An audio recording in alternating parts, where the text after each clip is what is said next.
un extrait de ce fabuleux bouquin que j'ai beaucoup aimé. Pour la deuxième fois, en moins de 24 heures, des bras de Haïtiens l'emportèrent précipitamment hors de l'église de son enfance. À la sortie, les lampes têtes gris-d'âpe agitèrent leurs ailes de hibou dans le matin vivement ensoleillé. Des centaines de gens, les os moulus de fatigue, étaient rentrés chez eux après la mort de la bamboche. Ceux qui accompagnaient Nana jusqu'au bout formaient toutefois une masse impressionnante. Le convoi s'ébranla au trot derrière le porte-croix, dans une marée de fleurs. Du temple au cimetière, on avait 1 kilomètre au plus de marche à faire. À 100 mètres du portail d'entrée, il y avait une éminence à gravir. Elle était connue des amateurs d'enterrement sous le nom de Pubis de Melpomène Saint-Amand. À cet endroit, le convoi se cabra, tel un animal ombrageux. Un homme, à l'allure de baron Samedi, invita des guédés, présents à ses côtés, à prendre le cercueil des mains apostoliques qui le portaient. Les loas se mirent aussitôt à chanter et à danser. Frappés d'hésitation, tantôt ils reculaient, tantôt ils avançaient avec la morte, en effectuant des détours et de subites volte-face, ce qui obligea l'ensemble du cortège funèbre à en faire autant. Ils répétèrent 3 fois ce manège autour du périmètre érotique de la Saint-Amand, avant de se décider à le traverser au galop. « Pourquoi font-ils ça ?» dis-je à mon oncle Féfé. « Les dieux désorientent le petit bon ange blanc de Nana. Au cas où il voudrait rappliquer à la maison, il ne retrouverait pas le chemin. » Dans l'allée principale du cimetière, le préfet Kraft, Henrik Hudson, maître Homer, mon oncle Ferdinand, se substituèrent aux guédés. On était encore éloigné du lieu prévu pour la sépulture.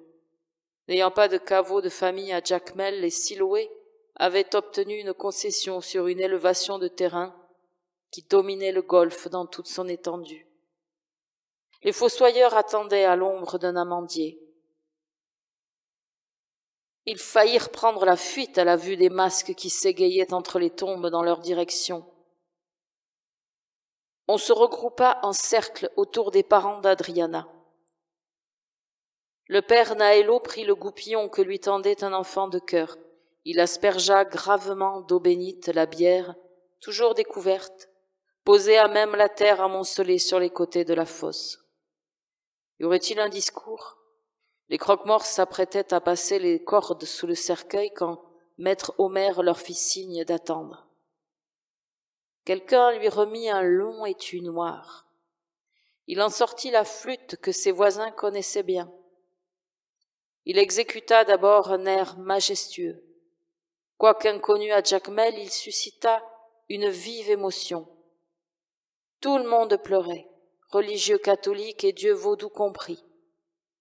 Des années après, je découvris à la Scala de Milan que c'était un morceau de Nabucco de Giuseppe Verdi, la musique du chœur des Hébreux captifs.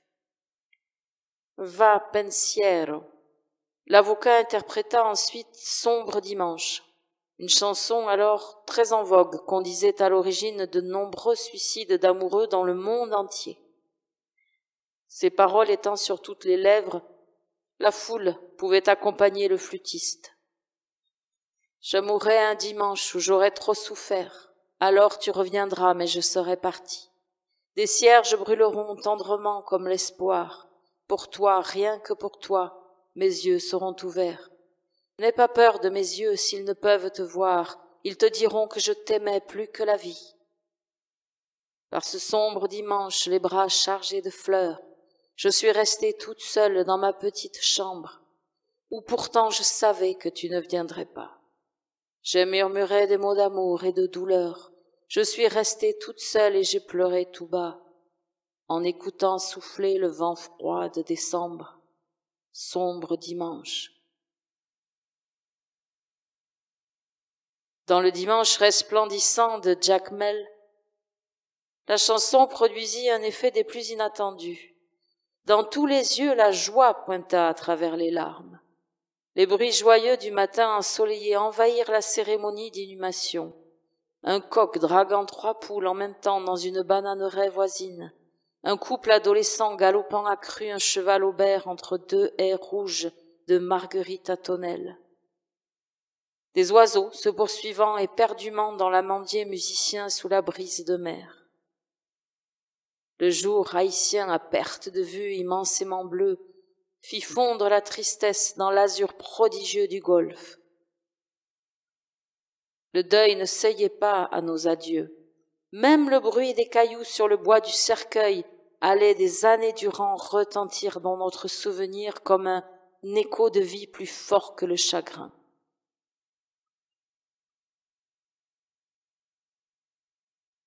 Le lundi 31 janvier, aussitôt terminée la classe du matin au lycée Pinchina, je rentrai précipitamment à la maison. Mame Diani, mon oncle Féfé et sa femme, tantine Émilie, s'entretenaient avec animation dans l'atelier de couture. Ils n'y tenaient pas en place, une tasse de thé saisissement à la main. Sans me laisser le temps d'articuler un mot, ma mère m'entendit une. « Que s'est-il encore passé ?» dis-je, après une gorgée. « Patrick, je t'en prie, bois-en une autre, » fit ma mère. Féfé vient d'arriver du manoir des Siloé. Nana a disparu de sa tombe. « Raconte, » dis-je, pétrifié à mon oncle. Un croque-mort revenu quérir une pelle oubliée sur les lieux de l'inhumation trouva la fosse vide. Plus mort que vif, il prit ses jambes à son cou en direction du presbytère. Le père Naëlo écouta attentivement sa déclaration. À travers les halètements et les bégaiements de l'homme, il retint le fait suivant. À la place de la jolie mariée enterrée au vu et au su de tous, le contenu d'une cruche d'eau de pluie s'évapore à la chaleur du soleil. Le curé alerta aussitôt les autorités. Outre mon oncle, juge d'instruction, le préfet Kraft, le capitaine Caillot, représentant le commandant Armentus à l'IT, le docteur Sorapal, médecin légiste, maître Homer pour la presse, se joignirent aux prêtres pour gagner le cimetière. Sous l'amandier, où madame Hector Danoz avait été ensevelie la veille, ils découvrirent un trou béant sans rien dedans, à part une petite nappe de la dernière averse. Corps, cercueil, fleurs, tout s'était volatilisé. À la demande du préfet, mon oncle dressa immédiatement un procès-verbal décrivant l'état de fait. Conformément à l'article 246 du Code pénal en vigueur, une information judiciaire serait ouverte contre X pour violation flagrante de sépulture, prise en otage de petits bonanges blancs en pleine cérémonie nuptiale, séquestration criminelle de jeunes épousés revenus à la vie. Ensuite, les officiels dans tous leurs états se rendirent ensemble chez les Siloé. Le préfet leur apprit que, dans la nuit du dimanche au lundi, leur fille, probablement victime d'un crime rituel, a été enlevée de sa tombe et emmenée de force vers une destination inconnue. Les parents d'Adriana accueillirent la nouvelle et les explications embarrassées du père Naëlo par une moue incrédule et fataliste à la fois.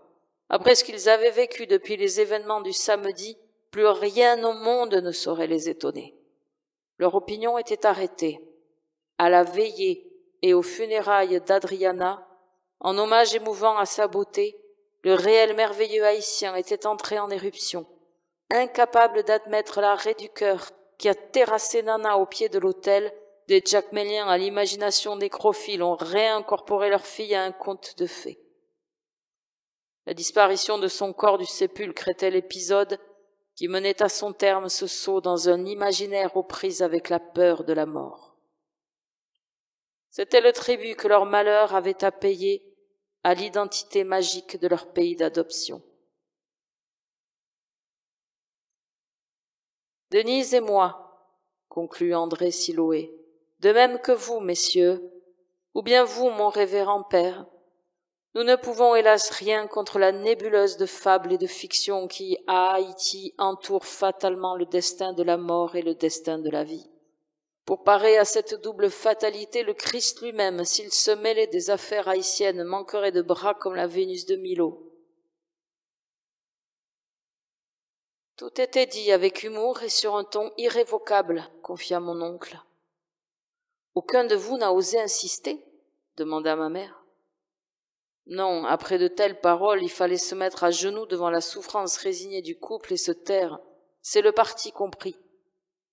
On s'est retirés tous les 6 sur la pointe des pieds sans avoir abordé le vif ou plutôt le mort vivant du sujet. C'était à toi, Féfé, de le faire, dit sa femme. C'est aussi mon avis, dit ma mère. À Jacmel, qui est plus autorisé que toi à parler des zombies? J'ai été à 2 doigts de tout déballer. Au dernier moment, je me suis ravisé. Pour les Blancs, le zombie serait une des formes mythiques du destin des Haïtiens. Les Siloé auraient tourné en dérision mes souvenirs. De quels souvenirs parles-tu, oncle Féfé? Dis-je. D'un air de grand mystère, il pointa l'index vers moi. Il s'agit, jeune homme, d'un secret considérable de la vie, dit-il sur un ton sentencieux. Dans notre pays, pour sûr, l'histoire se répète plus que partout ailleurs, ajouta-t-il en se prenant la tête dans les mains. Pourquoi tant de cachotterie, dis-je? Raconte, oncle Féfé.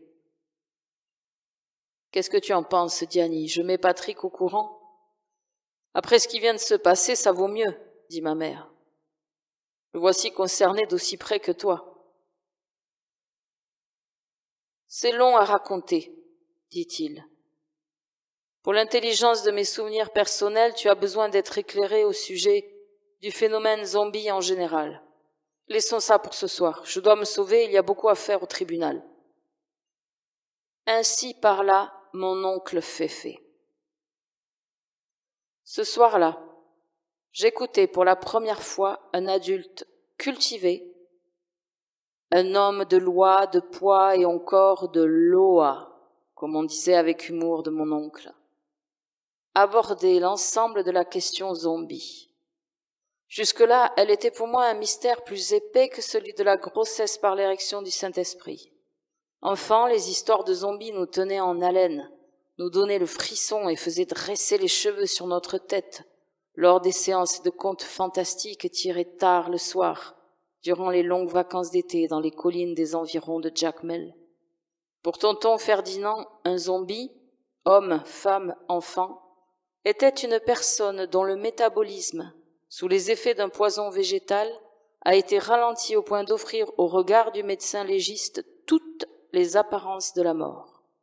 Hypotonie musculaire générale, rigidité des membres, pouls imperceptibles, disparition de la respiration et des réflexes oculaires, baisse de la température du corps, pâleur du visage, test du miroir négatif. Malgré ces symptômes de décès, le sujet zombifié conservait l'usage de ses facultés mentales. Reconnu cliniquement décédé, mis en bière et enseveli publiquement, il était, dans les heures qui suivaient son inhumation, enlevé de sa tombe par un sorcier pour être soumis aux travaux forcés dans un champ, zombie-jardin, ou dans un atelier urbain, zombies-outils. Quand il y avait des doutes autour du caractère naturel ou non d'un trépas, pour éviter tout risque de zombification, il était d'usage de mettre un coutelas, un rasoir ou un pistolet dans la main du trépassé afin qu'il puisse se défendre à son retour à la vie. D'autres fois, on l'enterrait avec une pelote de fil et une aiguille sans chat afin de distraire son attention des éventuelles menées du faiseur de zombies. Ou encore on plaçait à sa portée des graines de sésame qu'il aurait à compter une par une durant sa première nuit sous la terre. Il n'était pas rare qu'on fît injecter du formol dans les veines d'un macabé ou qu'un membre de sa famille demanda expressément à un croque-mort de lui briser les membres, de l'étrangler ou bien de le décapiter carrément. Codex du faiseur de zombies ou pharmacopée zombifère. L'abaissement spectaculaire du métabolisme constituait la première phase des épreuves de la zombification. Le Hougan, fabricant de zombies, s'arrangeait avec un complice, choisi souvent dans l'entourage de la victime, pour lui faire administrer à la dose voulue une substance hautement toxique. La formule du poison à zombies la plus répandue faisait appel aux ingrédients suivants: extrait séché de crapaud de mer, vésicule biliaire de mulet, raclure de tibia de chien enragé, ossements broyés de jeune homme, cartilage de poisson globe foufou et osselets de couleuvre pulvérisés dans un mortier ou à la meule, avec des graines de tcha-tcha, de la sève de pois gratté, du soufré en poudre et de quelques boules de naphtaline. Ce mélange était ensuite incorporé à une solution de clairin, d'huile Palma Christi et d'assafétida. L'ingestion de la drogue provoquait la cessation apparente des principales fonctions vitales. Celle-ci descendait à un niveau proche de zéro, à la limite du point de non-retour où commence l'aventure de la putréfaction. Dans les heures qui succédaient à l'enterrement de la personne zombifiée, le beau corps procédait à la réanimation de son faux cadavre. À cette fin, il lui donnait un antidote composé de concombres zombies, Datura metel ou Datura stramonium, de feuilles desséchées de plusieurs plantes, entre autres le bois caca, le bois chandelle, le gaillac. Ces éléments étaient dilués dans un grand coulis d'eau de mer qui aurait préalablement servi au bain vaginal d'une femme enceinte de 7 mois ou de 2 sœurs jumelles dans la demi-heure qui suivait à un coït maison, ou bien à 2 soirées seulement de leur menstrue prochaine. L'absorption du contrepoison ne suffisait pas à faire de l'individu réveillé un zombie à 100%, dans le plein sens du mot. L'antagoniste l'empêchait de succomber réellement, sortait l'organisme de son état d'hibernation momentanée en lui permettant d'éliminer rapidement les toxines. Les cellules passaient du faible régime de l'hypothermie à une vie normale, tandis que l'oxygénation rendait son rythme naturel au sang qui venait de circuler pendant des heures par à-coups. Le sujet était mûr pour la phase finale du processus de zombification. Il ne restait au sorcier qu'à lui enlever son petit bon ange, en manipulant les forces cosmiques qui relient les végétaux aux principes spirituels de la condition humaine. À la faveur de cet acte éminemment magique, l'âme du faux défunt était séparée de son corps et introduite dans une bouteille. L'oncle Féfé me rapporta un exploit réalisé en 1932 par le beau corps Okil Okilon, l'homme qui avait changé Balthazar Grand-Chiré en papillon dragueur. À travers la fente d'une fenêtre, il aspira l'âme d'un rival médecin à l'heure de sa sieste. Il la souffla dans une carafe en cristal. Ensuite, au cimetière, après les funérailles, il n'eut qu'à passer le col étroit du récipient sous le nez du docteur Oruno Deniladron pour le réanimer. Okilon réussissait ce jour-là un coup de maître. Le plus souvent, le voleur de petits bonanges attendait la fausse mort de sa proie pour, grâce à sa puissance magnétique, propulser du corps vivant l'âme qu'il a décidé d'embouteiller. Ainsi privé de son petit bonange, le mort présumé pouvait parler, se mouvoir, s'alimenter et travailler. Il était soumis à un régime alimentaire strictement désodé, le sel étant universellement connu pour ses propriétés antidémoniaques. La vue, l'ouïe, l'odorat, le goût et le toucher du zombie, à peine altérés, fonctionnaient désormais à petite vitesse. N'ayant plus de volonté propre, l'homme, la femme ou l'enfant devenait un « viens, viens », aussi docile qu'un âne, dans une totale dépendance à l'égard du sorcier, sans être pour autant un schizophrène en état de stupeur catatonique de type hystériforme. Après m'avoir instruit de ces données de base propres à l'entreprise de zombification, mon oncle Féfé tira un livre d'un rayon de sa bibliothèque. « Tiens, me dit-il, Avant la suite de mon exposé, lis l'article 246 du Code de procédure criminelle en vigueur dans notre pays. Est aussi qualifié d'attentat à la vie d'une personne par empoisonnement l'emploi qui sera fait contre elle de substances qui, sans donner la mort, auront produit un état léthargique plus ou moins prolongé, de quelque manière que ces substances aient été employées et quelles qu'en aient été les suites. Si, par suite de cet état léthargique, la personne a été inhumée, l'attentat sera qualifié d'assassinat. Ensuite, mon oncle évoqua pour moi 2 célèbres affaires de zombisme. Dans le passé, elles avaient défrayé la chronique judiciaire du pays. La première histoire, j'avais entendu Sylla Syllabert la narrer plus d'une fois au cours de ses audiences vespérales sur la place.